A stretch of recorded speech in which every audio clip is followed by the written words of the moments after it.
Welcome back to MonuMENTAL Minds, where every mind matters. I'm Megan Rose. And I'm Mariah Raye, and we're the co-owners and founders of MR2 Connections Incorporated. We're here with you tonight with episode 17 of MonuMENTAL Minds, Adulting, But What Changed? 2 weeks ago, we actually started our Be a Buddy series. We were live on TikTok, and we were about 5 minutes in, and we ended up getting booted or reported off by a cyberbully in the last few minutes. But we're back here this week, and we are so excited to be able to advocate for bullying and anti-bullying campaigns and things everywhere. And so we're fired up about it now. Yeah, super fired up because it was just such a big reality check that it just made us realize that much more how prominent it is. And we've actually, in the weeks that we've been studying and following and watching our influencers, we're watching them experience the same exact thing. And it just makes it so easy when you're that connected to just from platform to platform feel attacked and bullied. So we're going to just start out with that because, children and adults alike are experiencing it. And that's what we talked about in our first segment of our Be a Buddy series is it always starts as a child, right? It starts at a very early age. But really, what has changed?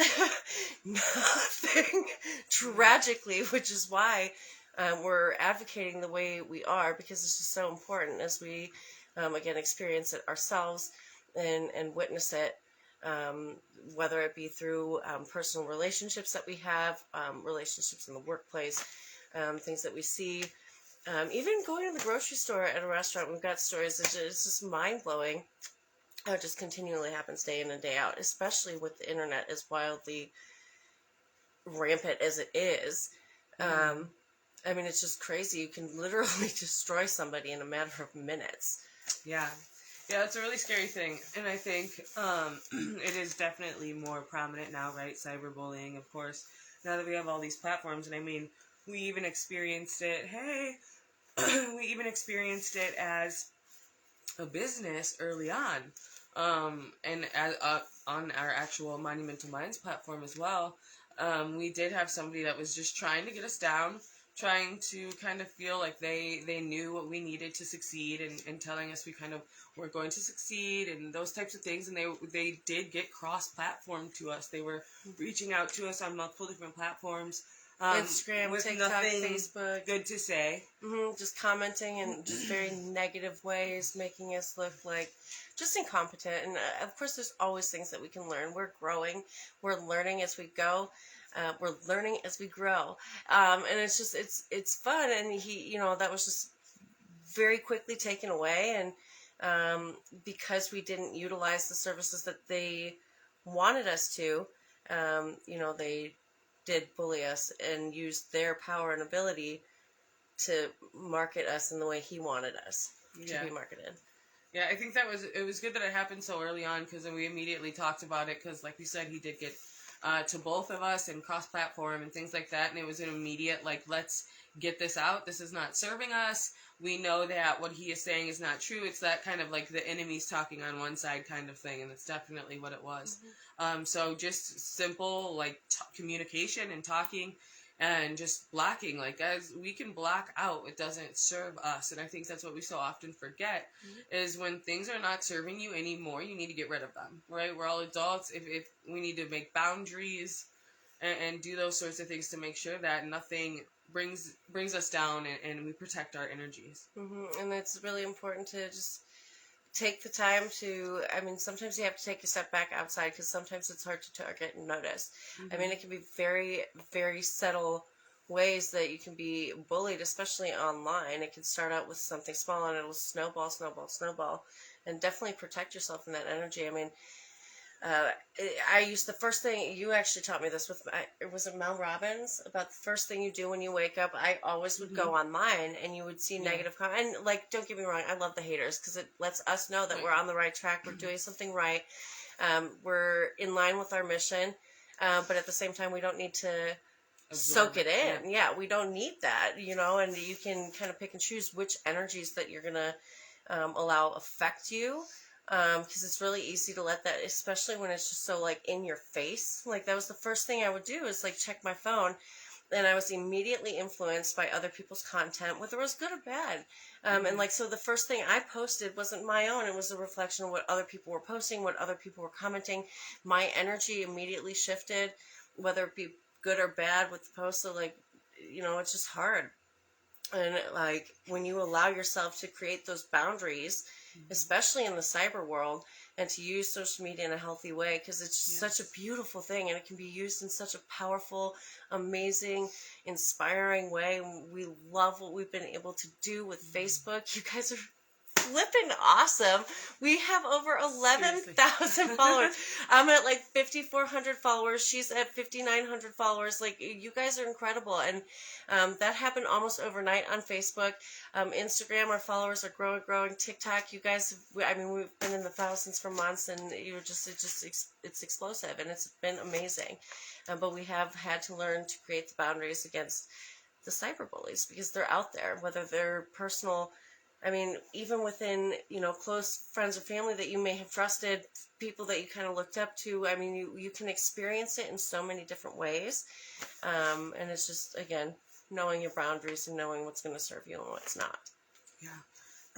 So much so just in the cyber as well as just verbally, same goes. Protect yourself, right? And any relationships that you're in, whether it be you and a partner or a family relationship or even a friendship, you really have to protect those boundaries when it comes to what you're allowing people to say to you.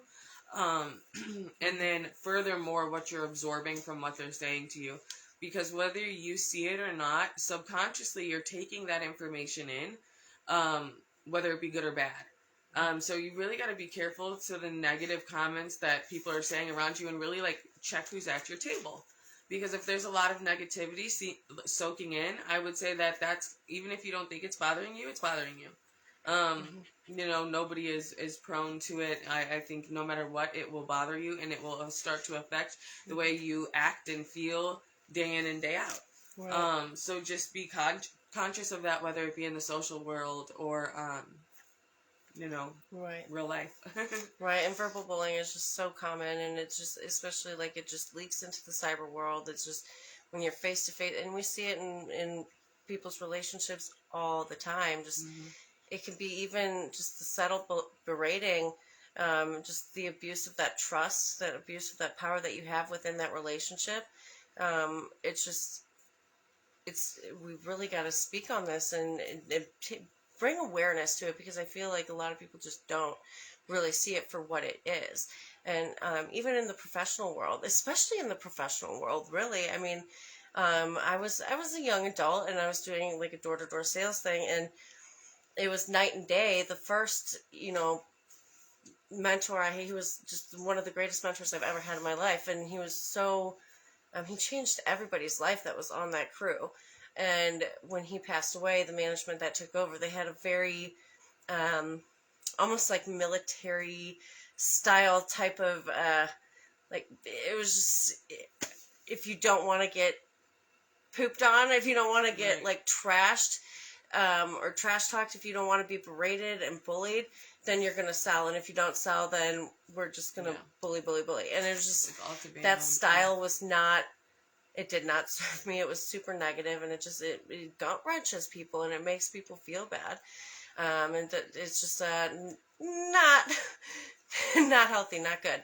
And I think we need to bring a light to that, because I think we were actually just talking about this today, because it can be a little bit misconstrued sometimes. Like Gordon Ramsay is the perfect example. When I first started watching him, and I love him, please don't get me wrong, but his style in that environment is almost kind of necessary, because you have to be militarial. But there's lines that are crossed sometimes. But he's able to kind of come back and really encourage and inspire people to really be the best that they can. And that was just not what it ended up being in my situation when I was on that crew. It was never, oh, you did amazing, this is what you can aspire to be. It was just always like, oh, well, great, you're not a total POS today. Hopefully you do the same thing tomorrow, or else, it was just like very fear-based. and it's just, I think it happens a lot in the workplace. Yeah. Well, I think it's so important now too. I mean, it always is, but I think, when we all have to work so much now, right? Just to even stay alive. I mean, gas prices, inflation, everything's going up. So most of our time is spent at work. So really, what does our work life look like? Is it a healthy work environment? Is it a hostile work environment? Like, are you being praised for your good efforts?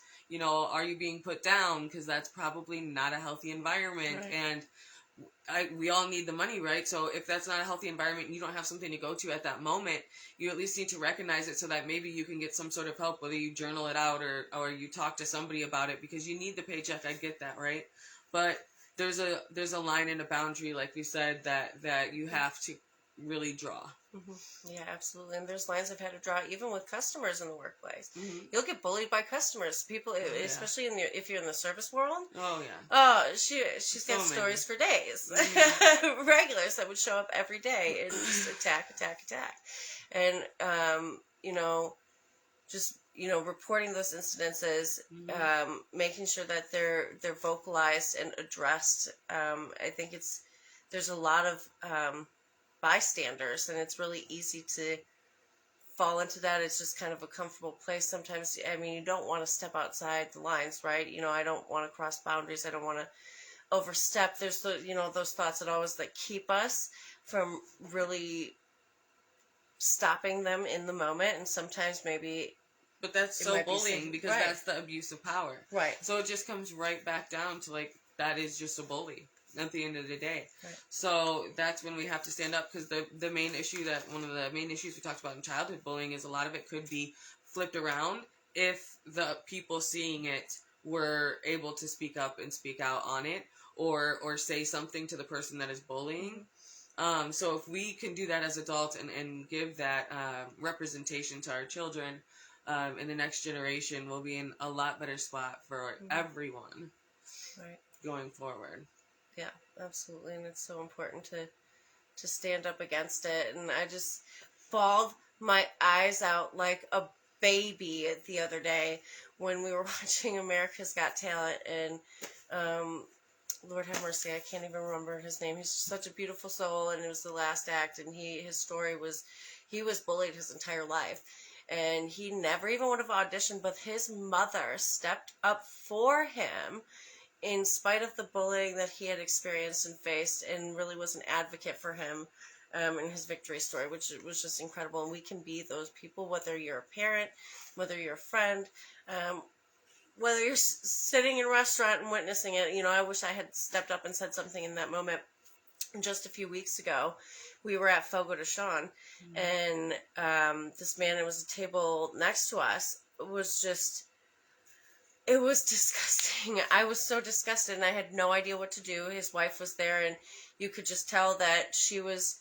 At first, I was like, "Why aren't you saying it?" Like, my first instinct was to get judgy, and I'm like, "What the hell?"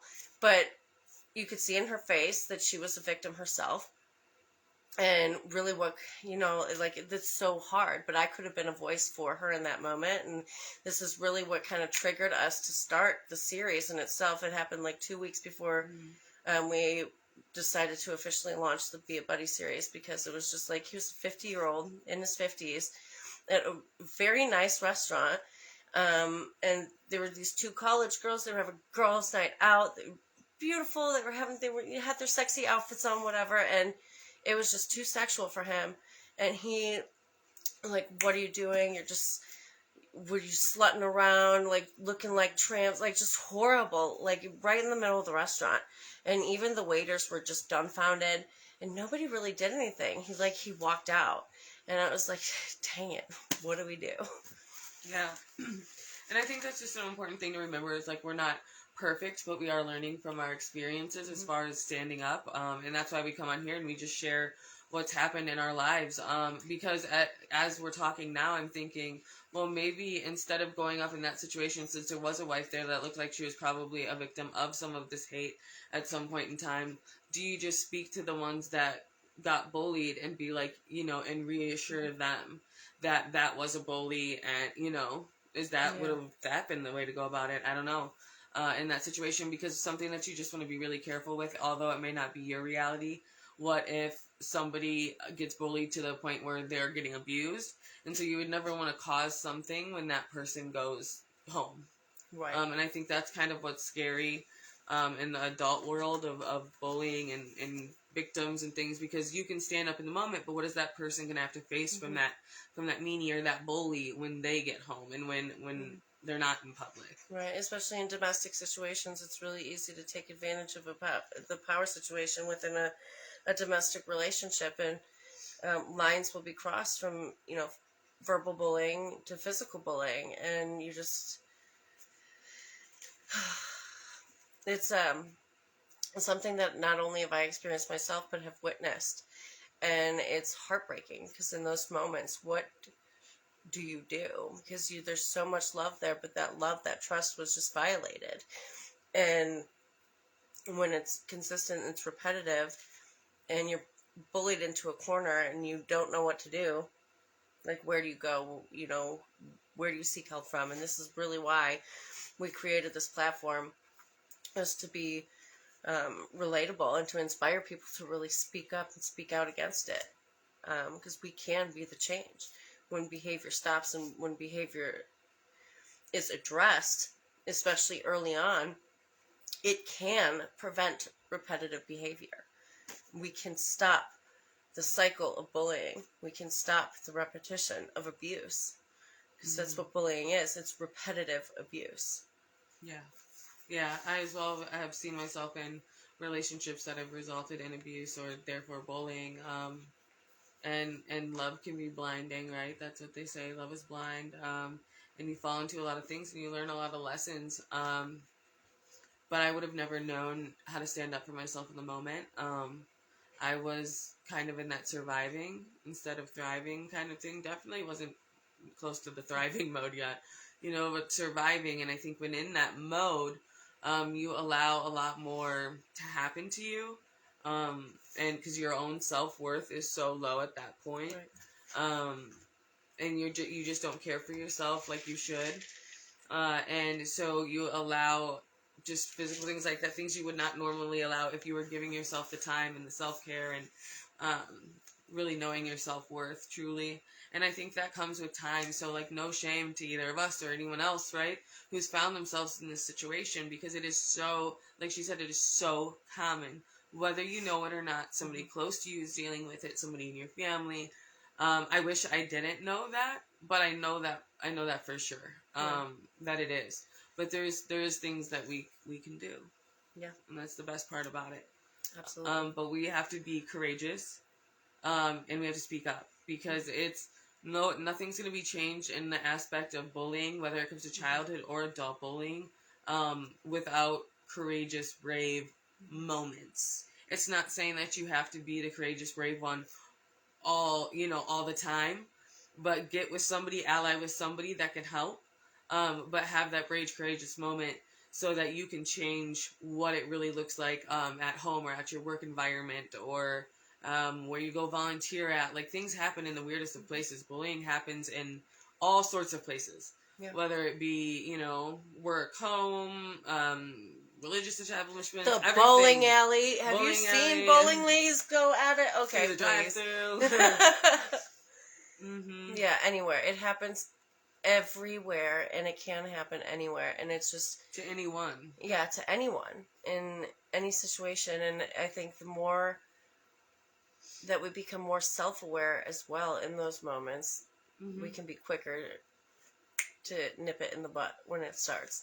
And that was a lot of the case, and a lot of the situations that I found myself in personally when I was personally being the one bullied, is if I had caught the subtleties early on, it wouldn't have evolved that. Yeah, the lesson may not have been fully, yeah, and we have to learn from it. That's just the whole nature of it. And I think as we have this platform and we're able to share, even on posts or things like that, our small victories, as we are able to nip that in the butt and, like, just get those like in those moments where we see bullies or bullying situations, or we are being bullied, those moments where we're able to like stand out finally and speak up, believe you, like we will share most definitely. Yes. When we have those victories. We always do. And I think, I was just thinking about this the other day. Like I was doing some self-reflection on like healing from a lot of the personal trauma that I've went in. This ties into it too, is like when as you come out of and start healing from the trauma that you've experienced, the abuse that you've experienced, you really start to find like meaning behind that chapter in your story. Not that anybody deserves it in any way, but we can choose to let it destroy us, or we can choose to find victory in it. And when we choose that way, there's just so much light that can come out of it. There's so much inspiration. There's so much value that can come out of it if you allow it to affect you in that way. Yeah. I always like to say there's definitely power in pain. Like Megan said, I would not wish what I've been through, or some of the circumstances that I've been through, or things I've had to see, or even things I've done. I wouldn't wish that upon anybody. But I also don't regret any of it, because it is my power now. So my pain at one point has totally changed. And that's not to say that it doesn't still hurt. I have just found power in the pain, to where I'm able to share at places like here. I'm able to reach out. I mean, we're growing rapidly, all these things. And I'm just so excited to be able to share the story and reach out, because that's truly where you start to heal, I think. Right. Is when you start to reach people and it starts to heal and mend other people's broken pieces. It starts to really mend that for yourself, and that's the beautiful thing. Right, absolutely. As soon as you stop allowing it to control you and you start controlling it, you can manifest the most incredible things and affect some of the most beautiful souls that you never knew you could touch ever. And that's a big part of why we chose connections in MR2 Connections, because we're connected through trauma, we're connected through experience, we're connected through pain, but we're also connected through victory. We're connected through hope and faith. And we got this, y'all. Yeah, we're connected in so many ways. And I think it's important just to really just search inside yourself a little bit when you find yourselves in those moments where you maybe are coming on a little too strong, or you find yourself bullying yourself, because it's easy to do. We just may not think of it as bullying, but like road rage, it happens a million times, and you're like, oh, this person must just be the worst ever. Like, no, maybe they had a really bad day, or like maybe they just, I don't know, lost their childhood pet. Like, come on, guys, like they could be going through something, but you're so quick to start throwing out as much as you can, but that's truly on you. Are you you're too frustrated, you're going too fast, slow down, take a breather. Everybody's going to get where they need to be safely, and it's kind of those moments, and as we get more self-reflective on those, I think we learn to control those moments a little bit. Yeah, absolutely. Yeah. Absolutely. So, reeling it back in a little bit, we talked about cyberbullying, verbal bullying, physical bullying. We really touched a lot on the physical and the verbal in the workplace. And another thing that it does get talked about a little bit more often than the others, I think. But the sexual bullying. Yeah. The repetitive sexual abuse, especially in the workplace. I think it's not talked about nearly enough. I mean, a lot of these topics are not. But I countless times, have had unwanted advancements taken on me and jobs all the time. I full-fledged job hopper, before I found what I do now and what I love to do now, because of just situational things. And so I've been in a lot of jobs. I've had a lot of management And very rarely have I found, I mean, there's something at every place, I feel like, almost. In some places worse than others, where there's actual, touching of the shoulders and, talking about, I wear this wedding ring for, don't worry about that. And it's just so many things where do this or else. Right, do this or else, or, come with me here, I'm going to take you on this and that, and, the money thing starts to come out, but it is still bullying, and it is still harassment, and, like I said, everyone needs a paycheck, right? But I think, looking back at it now, there's no way I would have dealt with that.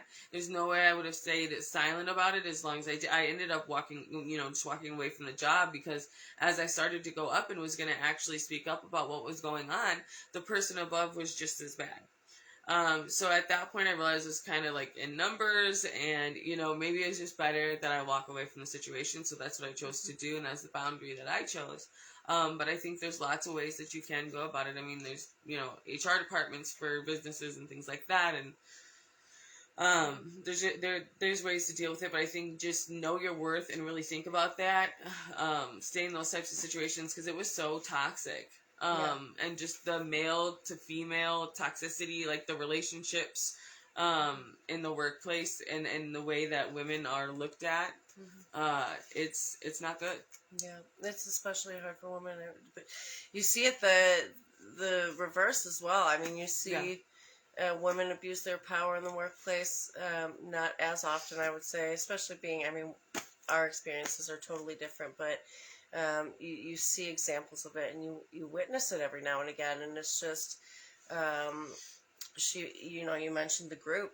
It happens in numbers, and a lot of times, they flock together, and, there's just so much that ties into it, and it kind of goes into the relational point of bullying, where you're harming somebody's reputation within the workplace, or threatening to. It was, like I had said, the do this or that thing, where there's that fear of humiliation. The humiliation is over there if you experience it, because whether people know or not, that's resting, that energy is there, right? And it's it has caused me to feel very shameful unnecessarily. Unnecessary amounts of pressure. I think once higher up start, and especially with the state of the world and what we've been going through, I think everyone at all levels of jobs and all titles of jobs have felt the pressure.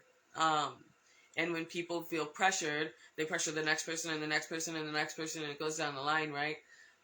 Not saying that's the right thing, right? And that's what we want to speak about, because we want to be able to notice when we're doing that, and when we're in situations like that, or workplace environments like that, because it's just so important that we put a stop to it.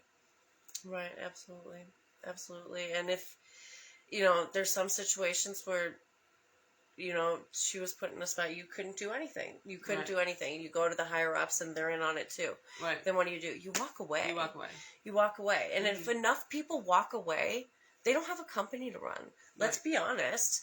And most times if it's brought up and you were to reach out, it's not just you that it's happening to. And I think that's the important thing to realize too. If you're willing to share your story and say what has happened, a lot of people are going to actually step forward with you.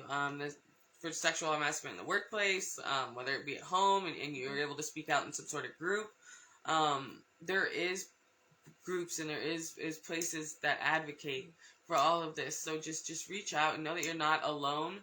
And there's so many people struggling right there aside with you, and that's why we always want to just spread the message to be kind, because you never know the story someone's going through behind just the hello, how are you, that you see them every day. Right, absolutely. That goes with the prejudicial bullying as well. It happens so frequently, but it doesn't get spoken. It's kind of mind blowing. When we were studying on this and doing the research, and just kind of preparing our content and figuring out the main points, and we're looking for mentors and influencers who have advocated on this before, because we want to draw inspiration from those who have the experience and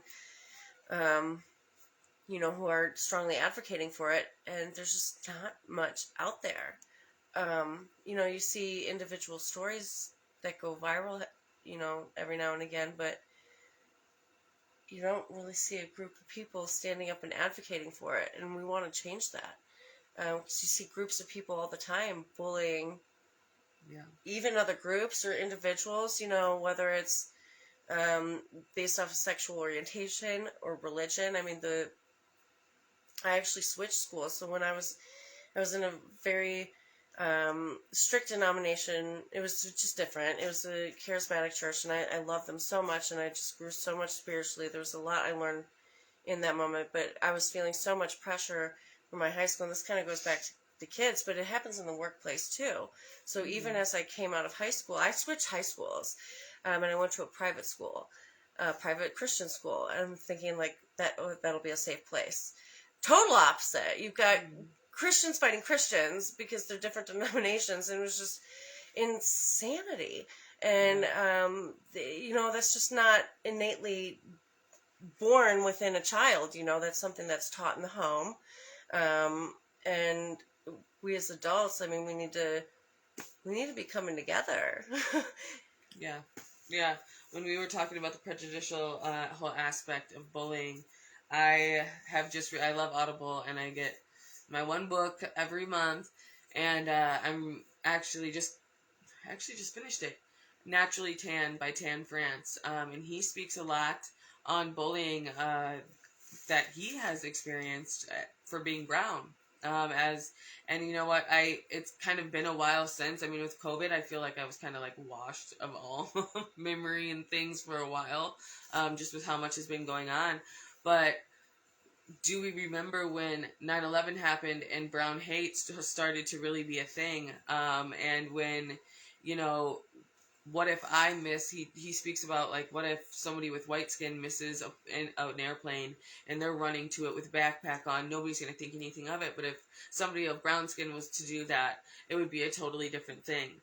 And they're people just like we are. I guess I don't understand the huge difference. So it's like, sometimes it's hard for me to speak on in that sense. But other people feel it, and they feel it so hard, and that's what's important. And that's why we love speakers and things like that, because it touched me so much.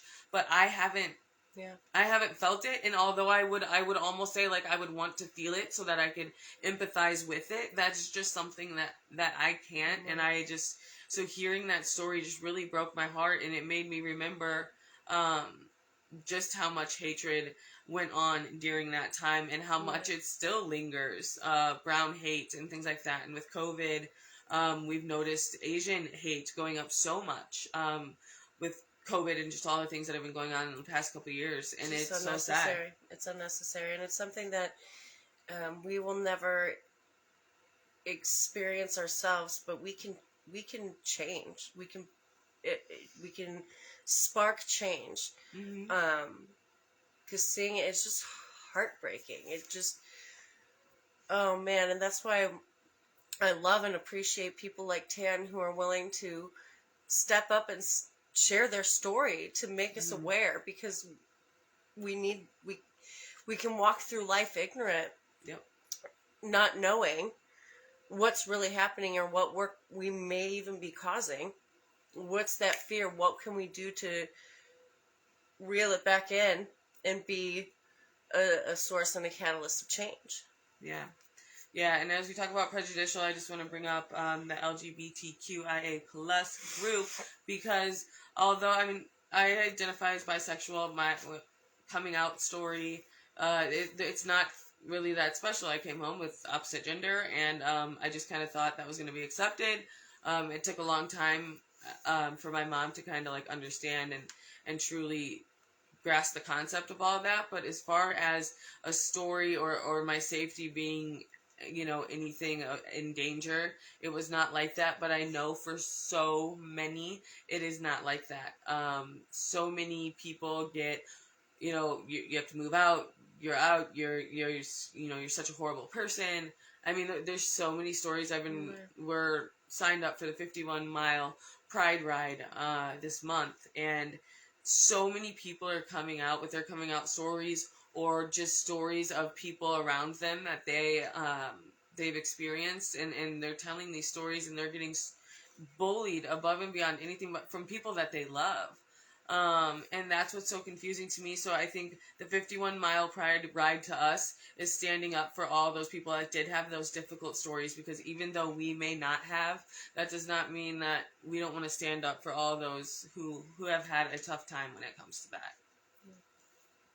Absolutely. And like Mariah, I had like I'm straight. I identify as straight, but I've always been in a very supportive household, so I was very lucky to have that. Like my mother, I was very close to my girlfriends back in high school, and we like were inseparable, as like teenage girls usually are. I thought that was normal, but you know, she had approached me. She's like, "You and Jen are really close." I'm like, "Yeah." She's like, "You and Julie are really close too." I'm like, "Yeah. We're like best friends." And she's like, "You know, if you're a lesbian, it's okay. I love you." And I'm like, "I'm not. I appreciate you. Thank you. But it's okay." And she's like, "You're not bisexual either, because that's okay too." And it was like really sweet. That you know, check-in. she was right. She was just checking in, and she's like, "Hey, you know, this is a safe place." And like, this just very, I don't want to say rare, but I feel like you don't, it's not, actually it is, because I think there's just a lot of confusion for parents in a lot of those situations, right? Yeah. And there wasn't there at all. She was just like, "If you are, it's cool." Well, it's about to be your first Pride, so it is going to be my first it's our Pride. first I'm time so excited. like, people. It just goes to show that straight people can just go to be an advocate for other people, right? You don't have to be gay, whatever you identify. You don't have to be anything to go there and to advocate for a group of people that so oftentimes gets bullied. And I'm so glad I was taught that as a young age, and that goes to show you like what we teach our kids in these upcoming generations. Like I was always like, even my dad, his like best friend was gay. Like it was just always so open and supportive and just love, and like color was never a factor as far as like my relationships in school growing up. You did see a lot of the, unfortunately, with my Hispanic side of the family, I grew up with a Hispanic family, and I just love and cherish them so much. But you did see a lot of the stereotypical, "Oh, they're just so lazy," just the slang and just the horrible things that you see them go through and experience. And I just never understood that kind of hate, because that is not anything that they have ever shown towards anybody else. And it's I'm just so like, they've overcome so much, and they just never let it really faze them. So I'm so blessed to have had that as a basis, because I am nothing but love. It makes me sick to feel that somebody would feel less valuable because of the color of their skin, or because of their religious beliefs, or because of their sexual orientation, or whatever it may be. And I'm so honored to be a part of Pride this year. I'm so excited to advocate for that. I'm so excited to have this platform and MR2 Connections to advocate for human rights as a whole. And if you're hearing this and you have a story, whether it be an LGBTQ story, any type of story, a bullying story, mental health journey, we would love to hear it. And if you're ready to share, we're ready to have you. And we're just so ready to learn from everyone else. Because like we said, we can only tell our story. Our story is only true to us and how we perceve it. And we're just so grateful. Like we baby. Sorry. We're so grateful for, like she said, people like Tan France, and so many others of Audible books that I'm reading right now about bullying and people being able to come out and share their stories. And we just want to reach everyone. So even if you're not to that point, we want to have you, and we want to know your story. Yeah, and we're so grateful for our guest speakers that we've had. Oh, yes. We've had Colleen, Sarah Beth, We had Mika Collins with us. Yes, We've just had some amazing guest speakers. We've got amazing guest speakers ahead of us. So look at me, I'm just and like she said, the stories that we heard through our journey is really what helped shape us. And inspire us to go through, because in those moments when you sometimes maybe don't have, like, it's those stories that really inspire you to not give up hope. Yeah, like the victory stories. That's what keeps you going, and we want to hear it. The world wants to hear it. It's just, it's the world like needs to hear it. Yeah, the stories are our fingerprints, right? Yes. Like, it just makes us unique and special. And I just, I know for me personally, I spent so much of my life comparing. I'm like, oh, well, I could never match up. My story's not that impressive. Well, actually, it really is. I didn't get bullied that bad, or I didn't get bullied, because you start to say, like, it wasn't as bad as maybe another situation, but that does not discredit what you've gone through, guys. Right. No matter what. So even if your stories doesn't look like Megan's, doesn't look like mine, doesn't look like somebody in the book you read, your story matters just as much. Okay? We're all snowflakes. Yes. Another thing that we're loving to do lately is share the hotline numbers. So we do have a few non-bully hotline numbers, and we'll make sure it gets posted. And going forward, anything time that we talk about a specific subject, we are going to try to find those hotline numbers, because it is just so important to relay to everybody that there's always, day or night, somewhere for you to go to speak to somebody to help you through those hard moments. Because no matter where you're at in life, no matter if you're your favorite influencer, your favorite author, no matter if they've made it, right, they're still going to go through those times where they need somebody as well. It just may not be highlighted. Okay, so like they have that tool belt, and that's what's important, and that's what we want to make sure everybody else gets as well. So we'll have hotline numbers posted going forward on everything. Yeah, absolutely. It's all about the connections, y'all. We love you so much. We cannot thank you enough for all of the support that you have shown us. We literally overnight just exploded on Facebook. We knew it was going to happen. It happened, and it's going to keep growing even more. We can't do it without you. And if you have not already, check out our YouTube channels. We post all of our Monumental Minds episodes there. So if you missed us, you can catch us there. We'll post all of our lives. We do live creations. We're going to be doing more of those from TikTok. We have new products that hit the shop. New products, yes. We're so excited about the new products we're going to launch. We officially got the first portion of our second setup come up, so we're going to do like live battles on TikTok, like creation battles. It's going to be so fun. We've got just a lot of fun stuff in store. Great talks, yes. We've got great guest speakers, a couple guest speakers lined up. If you want to be a guest speaker, we'd love to have you. You can message us. Even if you just want to share a story anonymously, we'd love to share your testimony briefly. We are going to have Monumental Minds episodes specifically dedicated to share the testimonies of others, for those who may not feel comfortable with doing it in such a public way. Or if there's safety, like we said, safety is always a thing. Right. So if that is a thing for you, you want your story to be heard, because, I mean, truly whether you think your story will touch someone or not, it will. So if we can share that story for you, and you can still be in a safe situation, would be so honored. And if we can have you speak on the show, we would also be equally as honored.